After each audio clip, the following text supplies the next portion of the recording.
এবার চিকিৎসায় গাফিলতির অভিযোগ উঠল দুর্গাপুর মহকুমা হাসপাতালের বিরুদ্ধে। অভিযোগ, সন্তানের জন্ম দেওয়ার পরে মৃত্যু হয় প্রসূতির। মৃতার নাম মৌসুমী হাঁসদা। বছর 24-এর মৌসুমীকে গতকাল দুর্গাপুর মহকুমা হাসপাতালে ভর্তি করানো হয়। এরপর এক সন্তানের জন্ম দিয়ে মারা যায় মৌসুমী হাঁসদা। তারপরে মারা গেছে। বাচ্চাও দেখে বাচ্চাটা কোনো মানে বেঁচে আছে, মা মারা গেছে। এরপর উত্তেজিত পরিবারের লোকেরা আজ সকালে দুর্গাপুর মহকুমা হাসপাতালে চেম্বারের সামনে এসে তুমুল বিক্ষোভ শুরু করে দেয়।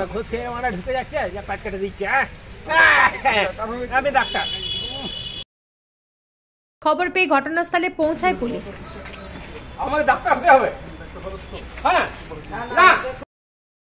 পুলিশকে ঘিরে ধরে বিক্ষোভ শুরু করে দেয়। কেন পরিবারের লোকেদের না জানিয়ে প্রসূতির সিজার করা হয় সেই নিয়ে প্রশ্ন তুলে তারা ক্ষোভে ফেটে পড়ে। অভিযুক্ত চিকিৎসকের শাস্তির দাবিতে আন্দোলনকারীরা বিক্ষোভ করে হাসপাতালের সামনে।